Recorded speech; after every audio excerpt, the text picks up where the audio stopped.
তোমাদের তৃতীয় পর্যায়ক্রমিক মূল্যায়ন পরিবেশ ও বিজ্ঞানের ও রায়মার্টিনের প্রশ্নবিচিত্রার প্রথম সেটটা সমাধান করব। সঠিক উত্তর নির্বাচন করো। প্লবতা হলো নিমজ্জিত বস্তুর উপর প্রযুক্ত অপশন এ ঊর্ধ্বমুখী চাপ, অপশন বি নিম্নমুখী চাপ, অপশন সি ঊর্ধ্বমুখী বল, অপশন ডি নিম্নমুখী বল। দেখো তার আগে প্লবতার সংজ্ঞাটা একটু বুঝে নাও।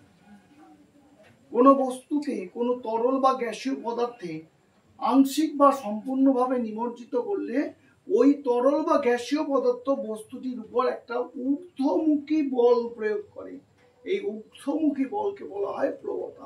তাহলে প্লবতা হলো একটা ঊর্ধ্বমুখী বল, বস্তুর উপর প্রযুক্ত ঊর্ধ্বমুখী বল।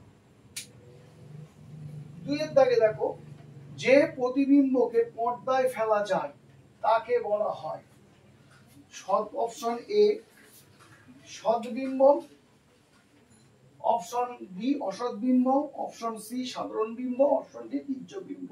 তো তোমাদের সাধারণ বিম্ব বা তির্যক বিম্বের কোনো উল্লেখ তোমাদের বইতে নেই, ওটা তো বাতিলই থাকবে, বাদই হবে। তাহলে সদ্বিম্ব অসদ্বিম্ব। তো সদ্বিম্ব অসদ্বিম্ব জিনিসটা কি?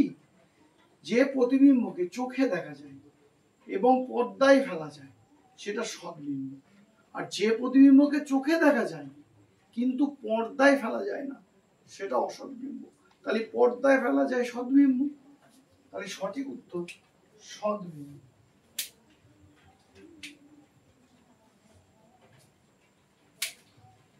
তড়িতের সুপরিবাহী কার্বনের রূপভেদটি হলো হিরে, কাঠকয়লা, গ্রাফাইট, কোক। তড়িতের সুপরিবাহী কার্বনের রূপভেদ, তো কার্বনের রূপভেদ যেটা তড়িতের সুপরিবাহী সেটা হচ্ছে গ্রাফাইট। সেটা কি? গ্রাফাইট। এই গ্রাফাইটটা কিন্তু অধাতু, আবার এরা তাপেরও সুপরিবাহী। তাহলে এমন একটি অধাতুর নাম লেখো যা তড়িতের সুপরিবাহী, অথবা এমন একটি অধাতুর নাম লেখো যা তাপ ও তড়িতের সুপরিবাহী। সেক্ষেত্রে কিন্তু উত্তর হবে সেই একই গ্রাফাইট। 20 পরমাণুতে নিউটনের সংখ্যা 10, 20, 30 না 40? দেখো Ni উপরে আছে, দেখো কত আছে উপরে? 20 আছে, অর্থাৎ 20টা ভর সংখ্যা। ভর সংখ্যা মানে প্রোটন এবং নিউটনের সংখ্যা ধরুন মিলে হচ্ছে 20, আর 10 মানে হচ্ছে পরমাণু ক্রমাঙ্ক বা পারমাণবিক সংখ্যা, যেটা প্রোটন সংখ্যা। তাহলে প্রোটন সংখ্যা 10 এবং নিউটন এবং প্রোটন মিলে হচ্ছে 20। তাহলে নিউটন প্রোটন মিলে 20 আর প্রোটন সংখ্যা 10। তাহলে নিউটন সংখ্যা কত হবে? নিউটন সংখ্যা হবে 20 থেকে 10 বিয়োগ করে দেবো। 20 থেকে 10 বিয়োগ করে দাও, তাহলে কত হলো? 10। তাহলে সঠিক উত্তর হলো 10। এর প্রসঙ্গে একটু শুনে নাও, এখানে নিউটন সংখ্যা কত সেটা চেয়েছে, এর সাথে সাথে প্রোটন সংখ্যা কত সেটাও বলতে পারে। তাহলে প্রোটন মানে হচ্ছে পারমাণবিক সংখ্যা বা পরমাণু ক্রমাঙ্ক, যেটা দেওয়া থাকবে নিচে, এই 10। তাহলে প্রোটন সংখ্যা হচ্ছে 10। প্রোটন সংখ্যা কত হলো? 10।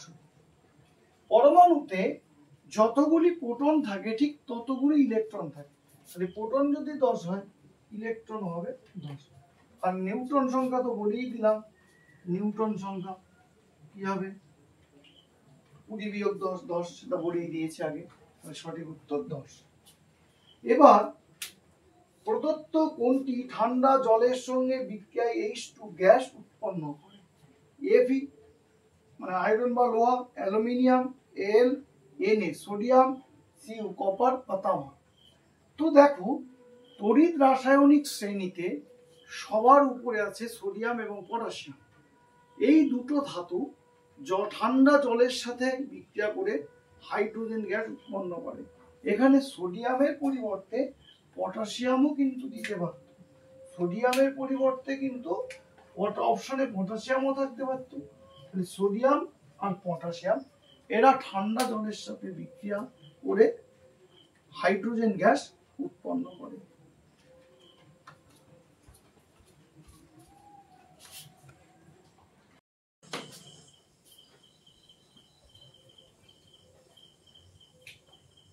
কোন জাতীয় প্রতিফলনে প্রতিবিম্ব খুব উজ্জ্বল হয়? তাহলে নিয়মিত প্রতিফলনে প্রতিবিম্ব খুব উজ্জ্বল হয়, কারণ নিয়মিত প্রতিফলনে সমান্তরাল আলোকরশ্মিগুচ্ছ সমান্তরালভাবে প্রতিফলকের উপর পড়ে এবং সমান্তরালভাবেই প্রতিফলিত হয়। কিন্তু বিক্ষিপ্ত প্রতিফলনে আলোকরশ্মিগুচ্ছ সমান্তরালভাবে প্রতিফলকের উপর পড়ে কিন্তু বিভিন্ন দিকে ছড়িয়ে পড়ে, সেই কারণে প্রতিবিম্বের তীব্রতা নিয়মিত প্রতিফলনে বেশি হয়, অর্থাৎ আলো উজ্জ্বল হয় বেশি।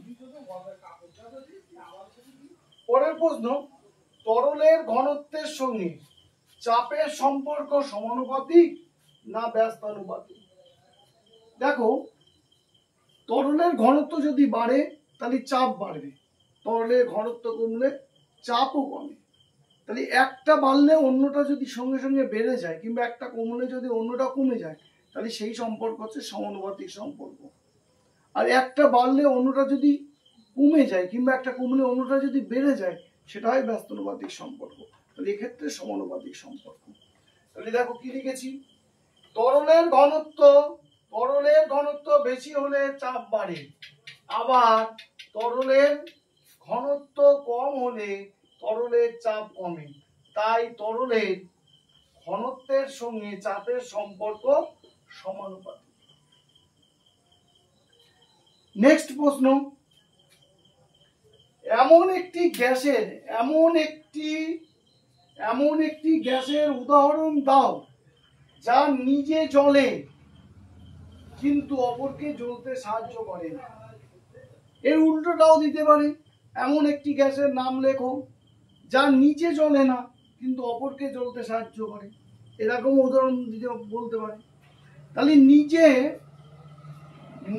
জ্বলে সেটা হচ্ছে হাইড্রোজেন গ্যাস। এই হাইড্রোজেন গ্যাস নিজে জ্বলে কিন্তু অপরকে জ্বলতে সাহায্য করে না। এখানে লক্ষ্য করো, আমি একটু তোমাদের বোঝানোর জন্য দিয়ে দিয়েছি, অক্সিজেন নিজে জ্বলে না কিন্তু অপরকে জ্বলতে সাহায্য করে। অক্সিজেন নিজে জ্বলে না কিন্তু অপরকে জ্বলতে সাহায্য করে। নেক্সট প্রশ্ন, কোন ধর্মের জন্য জৈব যৌগের কার্বন কার্বন শৃঙ্খল দেখা যায়? তোমরা যখন ক্লাস 10-এ উঠবে, জৈব যৌগের একটা আলাদা অধ্যায় পাবে, সেখানে তোমরা দেখতে পাবে যে কার্বনের ক্যাটিনেশন ধর্ম বলে একটা ধর্ম আছে, যে ধর্মের জন্য কার্বন পরমাণুগুলো নিজেদের মধ্যে কার্বন কার্বন শৃঙ্খলে আবদ্ধ থাকে। তাহলে সঠিক উত্তর কি হবে? কার্বনের ক্যাটিনেশন ধর্মের জন্য কার্বন পরমাণুগুলো কার্বন কার্বন শৃঙ্খল দেখা যায়, কার্বন পরমাণুতে কার্বন কার্বন শৃঙ্খল দেখা যায়। তাহলে কার্বনের ক্যাটিনেশন ধর্মের জন্য কার্বন কার্বন শৃঙ্খল দেখা যায়।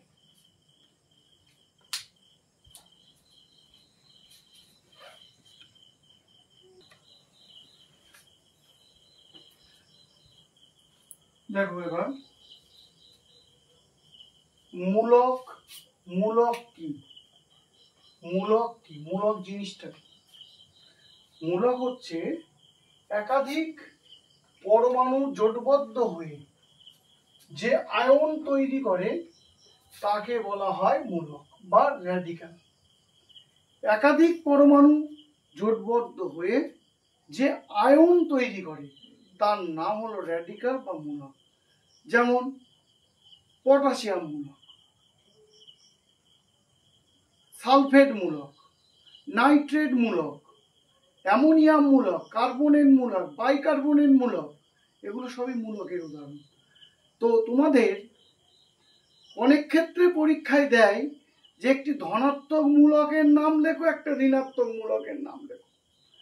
তো ঋণাত্মক মূলক তোমরা একাধিক খুঁজে পাও, কিন্তু ধনাত্মক মূলক আর খুঁজে পাও না। সেই কারণে আমি উদাহরণে একটি ধনাত্মক এবং একটি ঋণাত্মক মূলকের উদাহরণ দিয়ে দিয়েছি। ধনাত্মক মূলক হচ্ছে অ্যামোনিয়াম মূলক NH4+, আর হাইড্রোক্সাইড হচ্ছে OH- হাইড্রোক্সাইড, এটা হচ্ছে ঋণাত্মক মূলক। তো দেখে নাও, যেমন যেমন অ্যামোনিয়াম মূলক NH4 মাথায় প্লাস, হাইড্রোক্সাইড মূলক যেমন OH মাইনাস। আমি দুটো উদাহরণ তোমাদের জন্য দিয়ে দিয়েছি। এবার দেখো পরের প্রশ্ন আসি, 2 নম্বরের প্রশ্ন। তরলের চাপ কি কি বিষয়ের উপর নির্ভর করে? তরলের চাপ মূলত নির্ভর করে 3টি বিষয়ের উপরে। একটা হচ্ছে তরলের গভীরতার উপর, 2 তরলের ঘনত্ব, এবং 3 হচ্ছে অভিকর্ষজ ত্বরণের উপর নির্ভর করে। তরলের গভীরতা, তুমি যত তরলের গভীরে যাওয়া যায় তরলের চাপ তত বাড়বে, অর্থাৎ তরলের গভীরতা বাড়লে তরলের চাপ বাড়ে। তরলের ঘনত্ব, তরলের ঘনত্ব যত বাড়বে তরলের চাপ তত বাড়বে। আর কি? অভিকর্ষজ ত্বরণ, অর্থাৎ অভিকর্ষজ ত্বরণের মান যত বাড়বে তত কি হবে না তরলের চাপ বাড়বে। নেক্সট তাই আমরা লিখেছি তরলের চাপ তরলের গভীরতা, তরলের ঘনত্ব ও অভিকর্ষজ ত্বরণের উপর নির্ভর করে। নেক্সট আসছে আমি অভ্যন্তরীণ পূর্ণ প্রতিফলন কাকে বলে। অভ্যন্তরীণ পূর্ণ প্রতিফলন কাকে বলে? অভ্যন্তরীণ পূর্ণ প্রতিফলনটা দেখো, এই অভ্যন্তরীণ পূর্ণ প্রতিফলন দেখার জন্য তোমাদেরকে আগে সংকট কোণের বিষয়টা বুঝতে হবে। সংকট আর আলোকরশ্মির গতিপথটা কিভাবে পরিবর্তন হয় সেটা দেখতে হবে। আলোকরশ্মি যখন কোনো একটা সমসত্ব স্বচ্ছ মাধ্যম থেকে অপর কোনো স্বচ্ছ সমসত্ব মাধ্যমে প্রবেশ করে তখন আলোকরশ্মির গতিপথের বা আলোকরশ্মির দিক পরিবর্তন ঘটে। একটা আলোকরশ্মি, এই দুটো মাধ্যম, এখানে মনে করো ঘন মাধ্যম, এইটা লঘু মাধ্যম।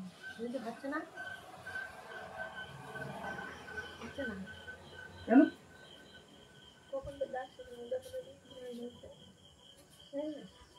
এটা লঘু মাধ্যম।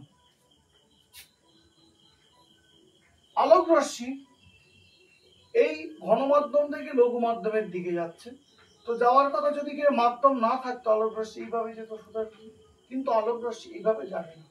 এখানে একটা অভিলম্ব টেনে দাও। ঘন মাধ্যম থেকে যখন লঘু মাধ্যমে আলোকরশ্মি যাবে তখন কি হবে, যে এরা অভিলম্ব থেকে দূরে সরে যাবে, এদিক সরে যাবে। যদি আলোকরশ্মি আর একটা রশ্মি এইভাবে আসে তখন দেখা যাচ্ছে এই প্রতিসৃত রশ্মিটা এই দুই মাধ্যম বিভেদের তল ঘেঁষে যাচ্ছে, অর্থাৎ তখন এই দুই মাধ্যমের বিভেদ তল ঘেঁষে যাচ্ছে। এই যে কোণে আপতিত হওয়ার ফলে এই প্রতিসৃত রশ্মিটা দুই মাধ্যমের বিভেদ তল ঘেঁষে যায় সেই কোণটাকে বলা হয় সংকট কোণ। এবার যদি আরো বেশি কোণে আপতিত হয় আলোকরশ্মি তখন কি হয়, এই আর দ্বিতীয় মাধ্যমে বা লঘু মাধ্যমে প্রতিষ্ঠিত না হয়ে প্রথম মাধ্যমে পুরোপুরি ভাবে মানে ঘনত্বর মাধ্যমে আমার পুরোপুরি আলোটা ফিরে যাচ্ছে। আলোর কোনো অংশই কিন্তু আর লঘু মাধ্যমে যাচ্ছে না। এটাই হচ্ছে আলোর অভ্যন্তরীণ পূর্ণ প্রতিফলন।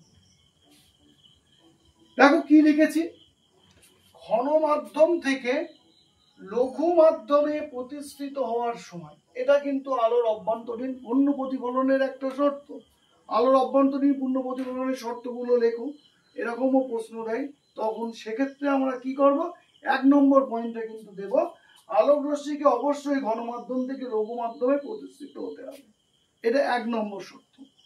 তা দেখি কি, ঘন মাধ্যম থেকে লঘু মাধ্যমে প্রতিষ্ঠিত হওয়ার সময় আলোক রশ্মি দুই মাধ্যমে বিভেদ তলে মাধ্যম দুটির সংকট কোণ অপেক্ষা বেশি কোণে আপতিত হলে, তাহলে এখানে দেখো সংকট কোণ অপেক্ষা বেশি কোণে আপতিত হতে হবে, অর্থাৎ ঘন মাধ্যমে আলোক রশ্মির আপতন কোণ অবশ্যই সংকট কোণের থেকে বেশি হতে হবে। এটা হচ্ছে অভ্যন্তরীণ পূর্ণ প্রতিফলনের আর একটা শর্ত। যদি এই দুটো শর্ত মেনটেন্স হয় তাহলে কি হবে, তাহলে আপতিত আলোক রশ্মির প্রায় সবটুকু অংশই বিভেদ তল থেকে প্রতিফলিত হয়ে পুনরায় ঘনমাধ্যমে ফিরে আসে। এই আলোকীয় ঘটনাকেই অভ্যন্তরীণ পূর্ণ প্রতিফলন বলা হয়। তাহলে বুঝতে পারলে আলোকীয় পূর্ণ প্রতিফলন জিনিসটা কি।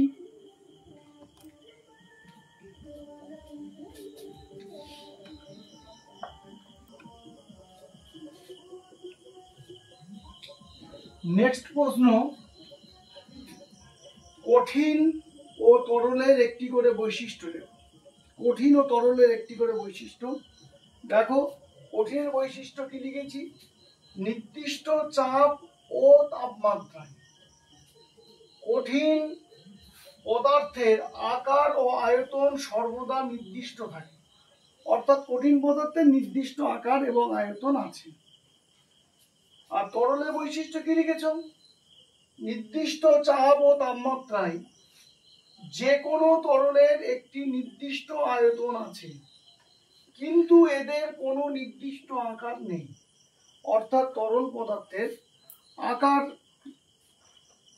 নেই কিন্তু আয়তন আছে। অর্থাৎ তরল পদার্থের একটা নির্দিষ্ট আয়তন আছে কিন্তু এর কোনো আকার নেই। যে পাত্রে তরল পদার্থ ঢালা হবে সেই পাত্রের আকার তরল পদার্থ ধারণ করবে। ওর নেক্সট প্রশ্ন, সোডিয়াম পারক্সাইড থেকে অক্সিজেন গ্যাস প্রস্তুতির ক্ষেত্রে প্রয়োজনীয় দ্রব্যগুলির নাম লেখো। সোডিয়াম পারক্সাইড থেকে অক্সিজেন গ্যাস প্রস্তুতির সময় যে জিনিসগুলো প্রয়োজন হয় সেগুলি হলো, 1 সোডিয়াম পারক্সাইড Na2O2, 2 জল H2O। তাহলে প্রথম হচ্ছে অবশ্যই সোডিয়াম পারক্সাইডটা প্রথমে দেব, সোডিয়াম পারক্সাইড Na2O2 এবং 2 নম্বর জল H2O। 3 কনিক্যাল ফ্লাক্স, 4 ফ্লাক্সের মুখে 2টি ছিদ্রযুক্ত কর্কের সিপি। 5 বিন্দুপাতি ফানেল। 6 বাঁকানো কাচের নির্গম নল এবং 7 হচ্ছে গ্যাস জার। এখন প্রশ্নটা এইভাবে না দিয়ে যদি প্রশ্নটা এইভাবে দেয়, সোডিয়াম পারক্সাইড থেকে অক্সিজেন প্রস্তুতিতে প্রয়োজনীয় রাসায়নিক দ্রব্য কি কি লাগে, তখন কিন্তু উত্তর দিতে হবে সোডিয়াম পারক্সাইড Na2O2 এবং জল H2O। এর সাথে সাথে তোমাদের রাসায়নিক সমীকরণটাও দিতে পারে। এর রাসায়নিক সমীকরণটা হচ্ছে তোমার 2 অণু সোডিয়াম পারক্সাইড, 2 অণু জলের সঙ্গে রাসায়নিক বিক্রিয়া করে 4 অণু সোডিয়াম হাইড্রোক্সাইড এবং 1 অণু অক্সিজেন গ্যাস উৎপন্ন করে। অর্থাৎ 2 অণু বলেছি সোডিয়াম পারক্সাইড 2 Na2O2, 2 অণু বলেছি জল 2 H2O। এরা রাসায়নিক বিক্রিয়া করে কি উৎপন্ন করবে, সমান সমান 4 অণু সোডিয়াম হাইড্রোক্সাইড উৎপন্ন করে, অর্থাৎ 4 NaOH তৈরি করবে, প্লাস 1 অণু জল অক্সিজেন তৈরি করবে, অর্থাৎ O2।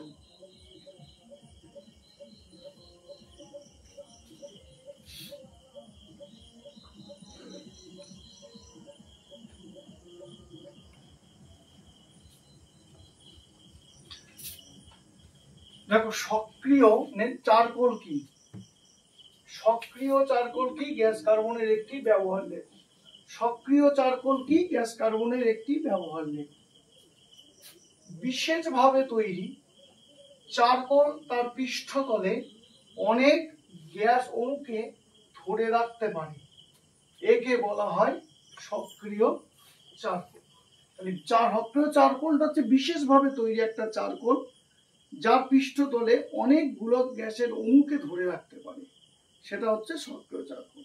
তাহলে বিশেষভাবে তৈরি চারকোল তার পৃষ্ঠতলে অনেক গ্যাস অণুকে ধরে রাখতে পারে, একে বলা হয় সক্রিয় চারকোল। এবার পরের প্রশ্ন, গ্যাস কার্বনের একটি ব্যবহার লেখো। গ্যাস কার্বন দিয়ে অনেক ব্যাটারি বা অন্য তড়িৎ কোষের তড়িৎদ্বার তৈরি করা হয়। তোমরা জানো এটা, গ্যাস কার্বন দিয়ে ব্যাটারি তড়িৎদ্বার তৈরি করা হয়। ব্যাটারির বা অন্য কোনো তড়িৎ কোষের তড়িৎদ্বার তৈরি হয় গ্যাস কার্বন দিয়ে। আশা করছি আজকের ক্লাসটা তোমাদের ভালো লাগবে। যদি তোমাদের আমার করানো ক্লাসটা ভালো লেগে থাকে তাহলে আমার চ্যানেলটি লাইক, কমেন্ট এবং সাবস্ক্রাইব করবে এবং শেয়ার করে দেবে বন্ধুদের সঙ্গে, যাতে তারাও উপকৃত হতে পারে। ধন্যবাদ।